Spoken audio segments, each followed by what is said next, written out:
오늘은 흔들리거나 두려워하지 말라고 하는 말씀으로 함께 은혜를 받고자 합니다. 초기 교회 성도들은 예수님의 재림에 대한 기대와 소망으로 서로 위로하고 서로 응원하고 격려했습니다. 사도 바울은 데살로니가 전서를 통해서 재림의 진리를 성도들에게 가르치고 그 재림의 진리를 가지고 서로 위로하라고 권면했습니다. 데살로니가 전서 4장 16절로 18절입니다.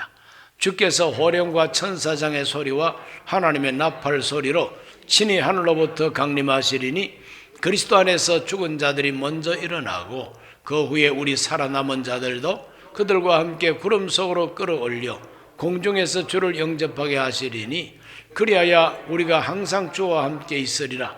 그러므로 이러한 말로 서로 위로하라 그랬습니다. 공중에서 주를 영접할 날이 온다. 구름 속으로 끌어올림을 받는다. 이 끌어올린다는 것이 영어로 랩처입니다. 그 랩처라고 하는 뜻은 아주 알기 쉽게 해석하면 독수리가 쏜살같이 내려와서 자기 먹잇감을 낚아채 올라가는 바로 그와 같은 형상인 것입니다. 우리 예수님께서, 우리 하나님께서 저와 여러분을 잡아먹으려고 낚아채는 것이 아니라 죄 많은 세상에 그대로 둘 수가 없기 때문에 우리 하나님께서 독수리처럼 내려오셔서 우리를 낚아채고 그래서 낚아채 올라가셔서 공중에서 주 예수님을 영접하게 하신다는 거예요. 이것이 우리 기독교 종말론 중에서 재림에 대한 소망입니다. 재림에 대한 진리입니다. 반드시 그렇게 될 줄로 믿습니다. 그러므로 이 말로 서로 위로하라는 것이죠. 데살로니가 교회 성도들은 바울의 이 권면을 받고 조금 오버하는 사람들이 있었습니다. 자기가 기도하다가 영어로 계시받았다. 또 어떤 사람이 나한테 편지를 보내줬다. 그러면서 설왕설래하고 마음이 흔들리고 또 쓸데없는 두려움을 가지고 공포에 질리고 이런 일들이 생겨나게 됩니다. 그래서 사도 바울은 그러지 말라고, 마음 흔들리지 말고 두려워하지 말라고 강력하게 권고하는 편지를 또 썼습니다. 데살로니가 후서 2장 1절로 2절을 다 같이 읽습니다. 형제들아, 우리가 너희에게 구하는 것은 우리 주 예수 그리스도의 강림하심과 우리가 그 앞에 모임에 관하여 영어로나 또는 말로나 또는 우리에게서 받았다 하는 편지로나 주의 날이 이르렀다고 해서 쉽게 마음이 흔들리거나 두려워하지 말아야 한다는 것이라 그랬어요. 영어로 들었다, 봤다, 편지 받았다 이러면서 마음이 흔들리고 두려워하는 것은 아니다. 그러므로 언제나 평상심, 조용한 마음, 언제나 하나님 앞에서 안정된 마음을 가지라는 거죠. 어떤 분은 이렇게 말합니다. 내일 지구의 종말이 올지라도 오늘 나는 사과나무를 심겠다. 오늘 할 일은 오늘 하겠다 이 말 아닙니까? 그것이 정상적인 태도라는 것이죠. 그러므로 바울은 두려워하지도 말고 마음 요동하지 말라. 여기 있다 저기 있다 이 말세 좋지 못한 종말로 가지고 사람을 속이는 사람이 많이 생긴다는 겁니다. 그러므로 장소를 정해놓고 여기로 오라 여기로 오라 속지 말고 시간을 정해가지고 언제 예수님이 재림하니까 여기로 오라 속지 말고 내가 재림주다 내가 재림한 예수라 이렇게 자기를 그리스도라고 속이는 사람한테도 속지 말고 두려워하지도 말고 담대하고 마음 흔들리지 말라는 것을 바울이 강조하고 데살로니가 후서를 쓰게 된 겁니다. 쉽게 마음이 흔들리지 않도록 두려워하지 않도록 올바른 희망과 올바른 소망 가지고 바른 태도로 신앙생활을 할 수 있도록 바울은 가르쳐 줍니다. 가장 중요한 것이 예수님이 재림하시고 주 예수님이 저 공중에 나타나시고 우리를 끌어올리시는 그와 같은 재림의 역사는 언제 일어나는가 하는 재림 진리에 대한 중요한 진리를 또 하나 그들에게 가르쳐 줍니다. 예수께서 이 땅 위에 오실 때는 먼저 배도하는 일이 있을 것이라고 했습니다. 배도하는 일이 뭡니까? 배교하는 일, 배신하고 배반하고 교회를 떠나고 신앙을 떠나고 진리의 말씀을 떠나고 이단이 되어 버린다든지 오히려 교회를 욕보이는 사람으로 변질되는 일들이 일어난다는 것입니다. 그런 때를 가리켜서 바울은 말세에 고통하는 때라고 표현했습니다. 디모데후서 3장 1절로 5절입니다. 너는 이것을 알라. 말세에 고통하는 때가 이르러 사람들이 자기를 사랑하며 돈을 사랑하며 자랑하며 교만하며 비방하며 부모를 거역하며 감사하지 아니하며 거룩하지 아니하며 무정하며 원통함을 풀지 아니하며 모함하며 절제하지 못하며 싸나우며 선한 것을 좋아하지 아니하며 비신하며 조급하며 자만하며 쾌락 사랑하기를 하나님 사랑하는 것보다 더하며 경건의 모양은 있으나 경건의 능력은 부인하니 이 같은 자들에게서 네가 돌아서라. 이 같은 자들에게서 돌아서라. 그 사람들하고 친교하지 말라는 것이죠. 말세 고통하는 때가 되면은 사람들은 자기를 사랑하고 돈을 사랑하고 쾌락 사랑하기를 하나님 사랑하는 것보다 더하고 배신한다는 겁니다. 배반한다는 겁니다. 배신하고 배반하고 조급하고 이렇게 해서 하나님의 교회를 욕보이는 그런 배교자들이 나타날 것을 바울이 예언하고 있는 겁니다. 그런 사람들은 경건의 모양만 있지 경건의 능력이 없다는 겁니다. 껍데기 신자, 위선자, 이런만 교인이지 예수 그리스도의 사람이 아니라는 겁니다. 이와 같이 배신하고 배교할 사람들이 많이 생겨나게 되는 것이 말세의 현상이라. 코로나 바이러스 때문에 벌써 교회 떠난 사람들도 한국 기독교는 많습니다. 영영 떠나버렸어요. 교회 다니는 거 이제는 졸업하자 하고 교회를 떠나버리고 신앙을 떠나버린 사람들도 온 집안 식구가 단합해가지고 떠나버린 사람들도 많습니다. 아니 코로나 정도, 이 바이러스 정도가 침략해도 교회를 떠나는데 적그리스도가 나타나서 환난과 박해가 오면 얼마나 더 많이 배신자가 나오겠습니까? 그럴 때에 우리 순범 강북교회 교인들은 배반하고 배교하고 배은망덕한 자 한 사람도 안 나오기를 예수님의 이름으로 기대합니다. 두 번째로 말세의 징조가 뭐냐? 예수 재림의 징조가 뭐냐? 불법의 사람이 나타날 것이라고 했습니다. 데살로니가 후서 2장 3절을 다 같이 읽습니다. 누가 어떻게 하여도 너희가 미혹되지 말라. 먼저 배교하는 일이 있고 저 불법의 사람 곧 멸망의 아들이 나타나기 전에는 그날이 이르지 아니하리니. 여기 불법의 아들이라고 불법의 사람이라고 말합니다. 멸망의 아들이라고 말합니다. 도대체 이 사람이 누구냐? 누가 불법의 사람이냐? 누가 멸망의 아들이냐? 이거는 여러 사람을 두고 하는 말이 아닙니다. 지정된 딱 한 사람, 불법의 사람, 멸망의 아들. 이것이 바로 흔히 우리가 알고 있는 대로 적 그리스도라 이 말입니다. 적 그리스도. 중요한 신호탄이 된다는 겁니다. 예수 그리스도가 이 땅 위에 재림하는 바로 그 재림에 대한 신호탄이 바로 적 그리스도의 등장이라는 것입니다. 적 그리스도의 정체가 무엇이냐 도대체. 그 정체 2장 4절입니다. 그는 대적하는 자라 신이라고 불리는 모든 것과 숭배함을 받는 것에 대항하여 그 위에 자기를 높이고 하나님의 성전에 앉아 자기를 하나님이라고 내세우느니라. 자기를 하나님이라고 내세우는 자예요. 이 사람은 대항하는 자고 대적하는 자라고 그랬습니다. 대적한다, 대항한다는 말이 안티입니다. 안티. 그래서 안티 이러고 그러면은 대적하는 자. 그냥 이렇게 조금 반대하고 대적하는 게 아니에요. 아주 목숨 걸고 반대하고 너무나도 악하게 대항하는 바로 그것을 안티라고 합니다. 안티크리스토. 예수를 반대한다는 거예요. 신앙을 반대하는 거예요. 기독교를 반대하고 대항하는 이 적그리스도가 나타난다고 말하고 있는 것입니다. 모든 것에 대하여 대항합니다. 일체 권위와 기존 권세와 그리고 체제에 대항하는 자들입니다. 그래서 오늘 21세기를 가리켜서 포스트 모더니즘 이렇게 말합니다. 정신세계가 포스트 모더니즘이다. 이 포스트 모더니즘이라는 것은 뭐냐 하면은 모던이 지나갔다는 거예요.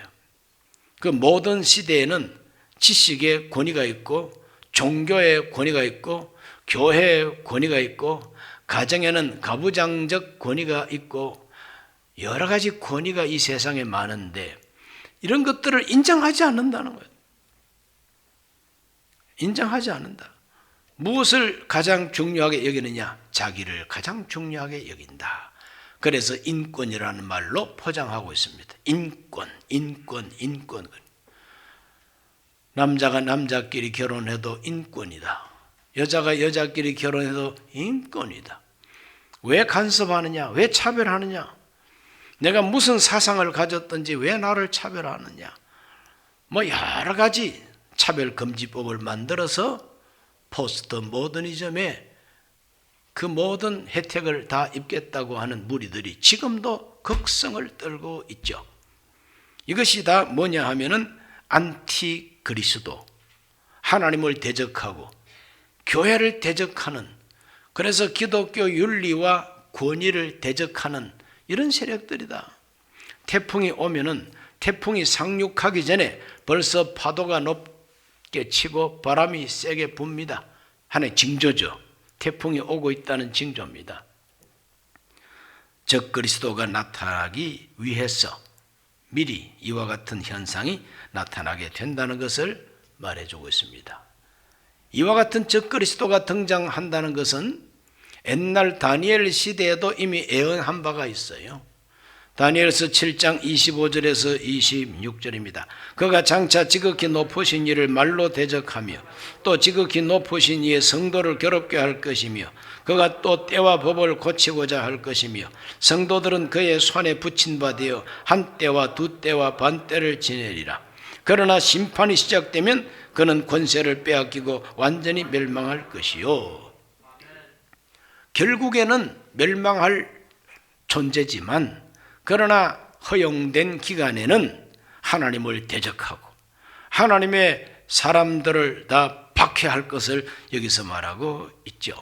우리 예수님께서 그것을 그대로 인정하고 인용하셨습니다. 마태복음 24장 15절로 16절. 그러므로 너희가 선지자 다니엘이 말한 바 멸망에 가정한 것이 거룩한 곳에 선 것을 보거든 읽는 자는 깨달을진저 그때 유대에 있는 자들은 산으로 도망할지어다. 이게 바로 적그리스도예요. 다니엘 시대에도 적그리스도가 예언되었고 우리 예수님께서도 다니엘이 예언한 멸망에 가정한 것, 이것이 바로 적그리스도의 우상숭배입니다. 그럴 때 너희들은 산으로 도망가라.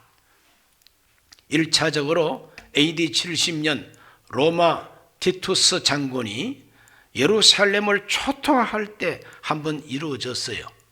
앞으로 이루어질 두 번째 성취는 예수 재림할 때입니다.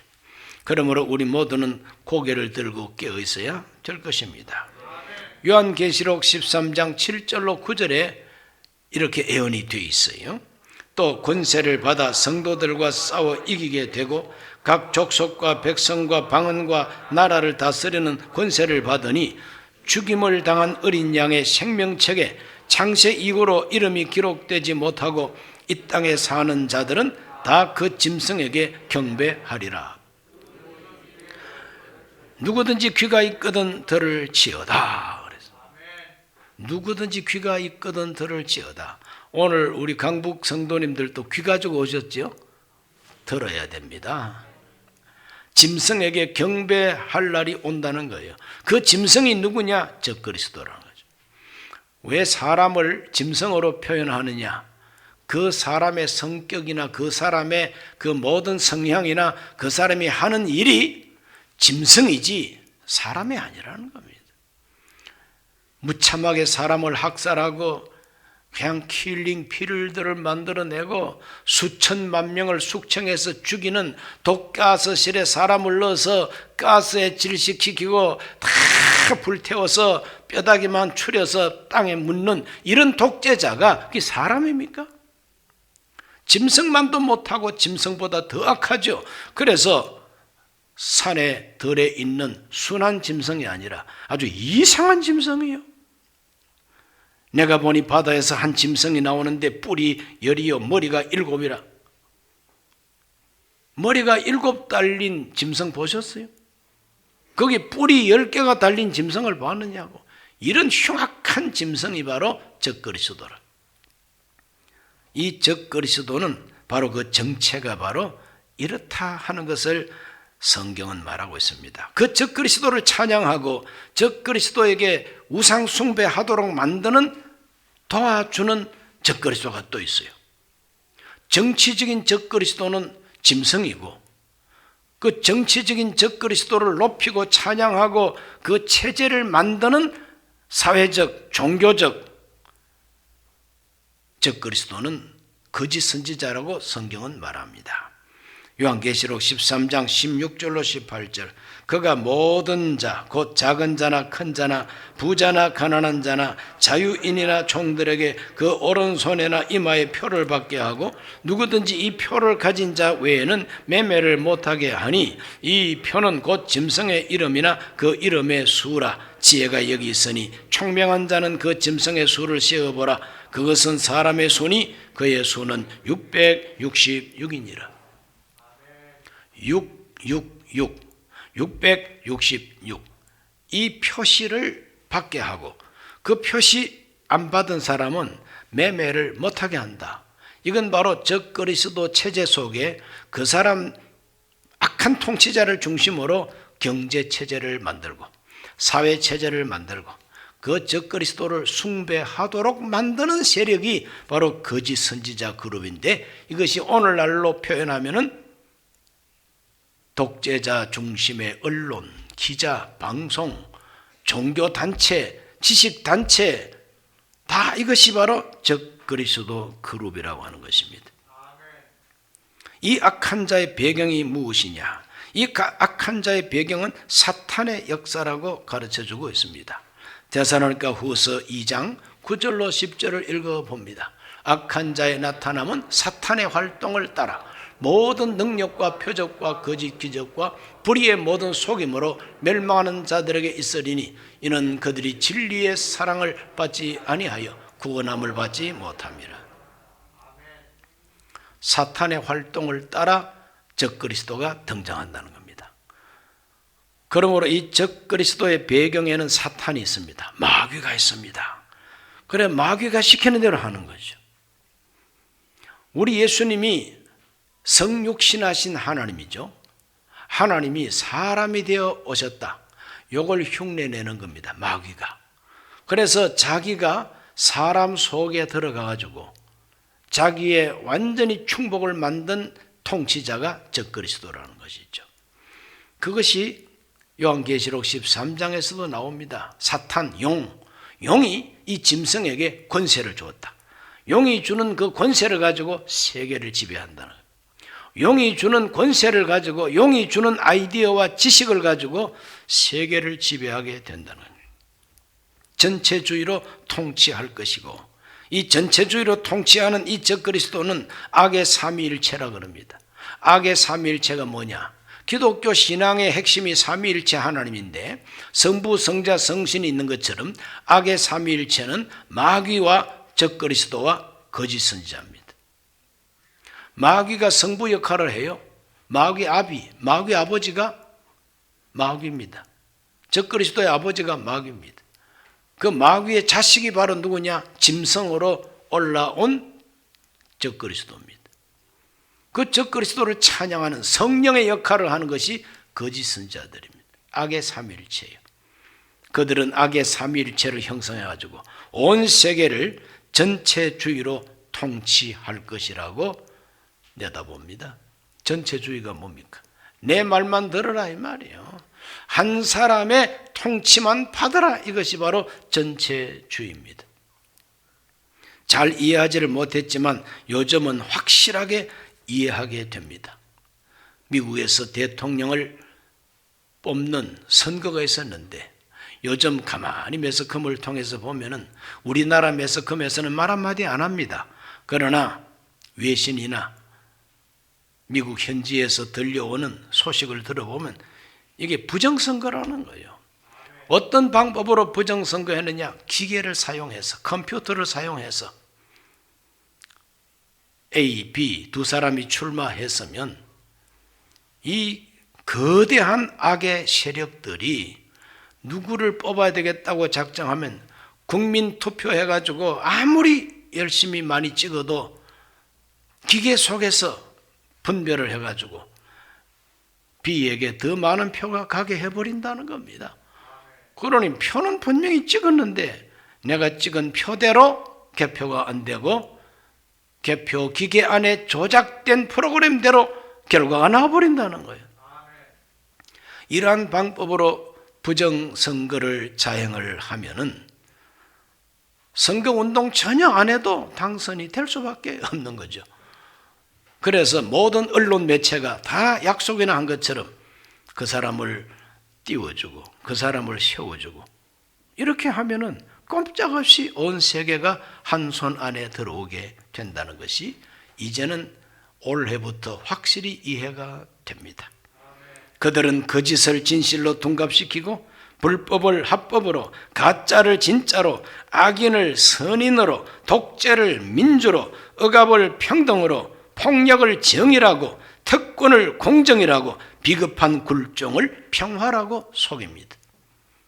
이런 식으로 해가지고 악한 독재자를 우상숭배처럼 받들게 하고 그 안에서 자기들의 이익을 다 챙기는 것이 거짓 선지자의 그룹이라는 것입니다. 올해부터 확실하게 이제는 해석이 되고 이해가 됩니다. 이것이 바로 적그리스도의 정체요 그 배경이라고 하는 것을 성경이 아주 자세하게 가르쳐주고 있습니다. 그러나 아무리 악한 자라도 아무리 적그리스도가 판을 쳐도 악한 것도 하나님이 주관하신다. 예수님이 주관하신다. 악을 주관하시는 예수님 강조하는 것이 사도 바울의 종말론입니다. 잠언서 16장 4절에 보면 악한 자도 악한 날에 적당하게 하신다고 그렇게 기록되어 있어요. 악한 자도 악한 날에 하나님이 쓰신다는 거예요. 바로 왕의 고집을 하나님이 사용하셔가지고 이스라엘을 훈련시켰습니다. 헤롯의 그 포악함을 이용해가지고 하나님은 독생자를 세상에 보내고 성경에 약속된 대로 애굽으로 피난 갔다가 돌아오게 했습니다. 가룟 유다를, 그 악한 가룟 유다를 하나님께서 쓰셔가지고 십자가에 못 박도록 팔아치우게 했습니다. 그들의 악행도 하나님의 손바닥 위에 있고 결국 이루어지는 것은 하나님의 뜻이라 이 말이죠. 그렇기 때문에 두려워하지 말라는 겁니다. 겁내지 말라는 겁니다. 다 우리 예수님께서 주관하신다는 거예요. 데살로니가 후서 2장 6절에서 7절을 읽어봅니다. 너희는 지금 그로 하여금 그의 때에 나타나게 하려 하여 막는 것이 있는 것을 아나니 불법의 비밀이 이미 활동하였으나 지금은 그것을 막는 자가 있어 그 중에서 옮겨질 때까지 하리라 그랬어요. 그 중에 옮겨질 때까지 하리라. 막는 자가 있답니다. 막는 자. 누가 막느냐? 하나님이 막죠.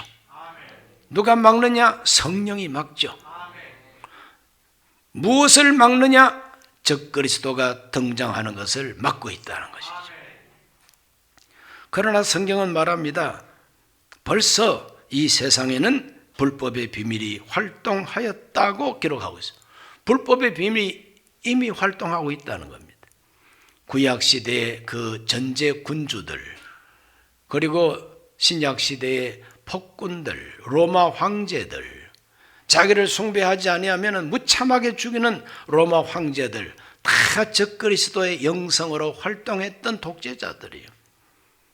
2차 세계대전을 일으킨 아돌프 히틀러, 공산주의를 온 세계에 퍼뜨렸던 스탈린, 그리고 중국 전체를 학살하면서 권력을 잡은 공산주의, 바로 모택동, 북한의 김일성 일가, 이 다 불법의 비밀입니다. 불법의 비밀. 적그리스도의 영성이라 이 말이죠. 그래서 적그리스도를 닮은 그림자 역할을 합니다. 그러나 장본인이 아니에요. 왜? 하나님이 막고 있으니까. 온 세계를 다스리는 적그리스도가 나타나기까지 하나님은 막고 계신 것이죠. 그런데 막는 하나님이 언제 막지 않게 되느냐 하면은 그 중에서 옮길 때까지. 무엇을 옮깁니까? 교회를 옮길 때입니다. 적그리스도 밑에 자기의 피로 값주고 사신 교회를 거기다가 넣어놓지를 않겠다는 거죠. 그러므로 구름 속으로 끌어올려, 그게 바로 옮겨가는 겁니다. 교회를 구름 위로 끌어올리시는 그날이 옮겨지는 날이요. 교회를 옮기고 난 다음 하나님께서 문을 활짝 열고, 자, 이제는 너의 때다. 이제는 적그리스도 너의 시간이다. 하나님이 문을 열어버린다. 그러므로 적그리스도의 활동은 제한적이라는 것이죠. 제한적입니다. 다니엘서 7장 25절로 26절을 다시 읽습니다. 그가 장차 지극히 높으신 이를 말로 대적하며 또 지극히 높으신 이의 성도를 괴롭게 할 것이며 그가 또 때와 법을 고치고자 할 것이며 성도들은 그의 손에 붙임 바 되어 한때 두때 반때를 지내리라. 그러나 심판이 시작되면 그는 권세를 빼앗기고 완전히 멸망할 것이요. 아무리 악한 통치자가 활개를 쳐도 권세를 빼앗기고 멸망할 때가 오고, 한때 두때 반때만 하나님이 허락했다는 거죠. 한때 두때 반때가 뭐냐? 한때가 1년, 두때가 2년, 반때가 반년, 그러니까 3년 반이죠. 3년 반만 활동하라는 것이 하나님의 시한부요. 제한하셨습니다. 오늘 우리 모두는 제한된 적그리스도의 활동을 알아야 됩니다. 계시록 13장 5절 말씀에도 또 짐승이 과장되고 신성 모독을 말하는 입을 받고 또 42달 동안 일할 권세를 받으니라. 짐승이 입을 벌려 하나님을 향하여 비방하고 막 그랬지 않습니까? 그 하나님을 향해서 비방하는 그 활동이 어느 기간이냐? 42달이라 그랬어요. 42개월. 1년 12개월씩 계산하면 42달은 3년 반이죠. 그러면 구약에도 3년 반, 신약에도 3년 반, 적그리스도의 그 전성기는 3년 반밖에 안 된다는 것을 성경이 딱 제한해 놓고 있습니다. 3년 반만 잘 참으면 되는데, 그러나 저와 여러분은 참을 필요가 없어요. 왜 참을 필요가 없느냐? 옮겨가시니까.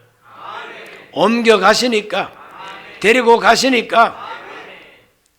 어떤 사람은 악을 쓰면서 교회도 적그리스도 통치하에서 환난을 같이 받는다고 막 우겨대는 신학자도 있습니다.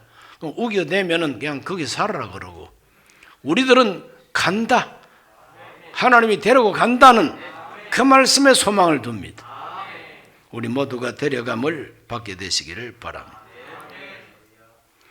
그러므로 적그리스도의 활동은 제한적이고, 우리 예수님께서 임하시고 그들을 멸망시킨다고 성경은 분명히 말합니다. 그래서 데살로니가 후서 2장 8절에 그때 불법한 자가 나타나리니 주 예수께서 그 입의 기운으로 그를 죽이시고 강림하여 나타나심으로 패하시리라. 불법한 자를 우리 예수님께서 입의 기운으로 죽인다 그랬어요. 그리고 강림하여 폐지해버린다 그랬어요. 그러면 심판을 행하시는 분은 예수님입니다. 우리 예수님께서 악한 자를 다 쫓아내고 계시다는 거예요. 요한계시록 19장 19절로 21절, 또 내가 보매 그 짐승과 땅의 임금들과 그들의 군대들이 모여 그 말탄 자와 그 군대와 더불어 전쟁을 일으키다가 짐승이 잡히고 그 앞에서 표적을 행하던 거짓 선지자도 함께 잡혔으니 이는 짐승의 표를 받고 그 우상에게 경배하던 자들을 표적으로 미혹하던 자라.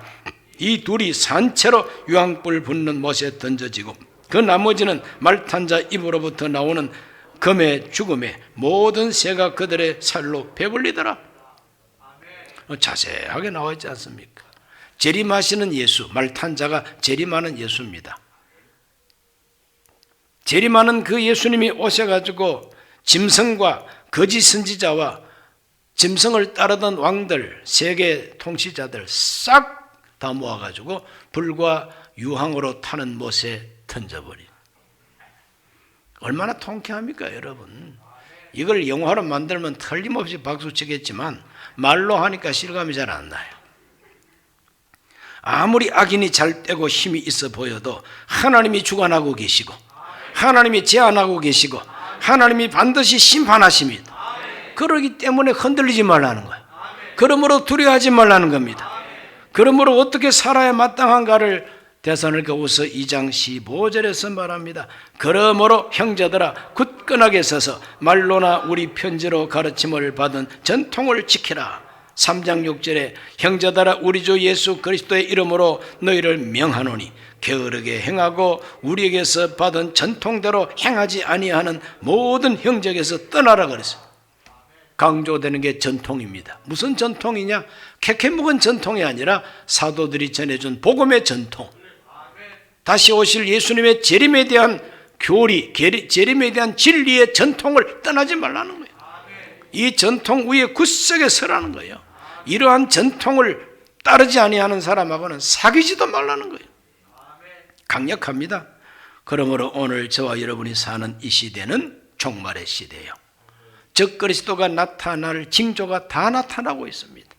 태풍이 상륙하기 전에 바람 불고 비 오고 파도 치는 것처럼 오늘 우리가 사는 21세기에 미국의 대통령 선거하는 꼬라지나 한국의 꼬라지나 세계 통치자들의 악행을 볼 때에 적그리스도가 등장할 때가 곧 임박했다는 걸 알게 됩니다.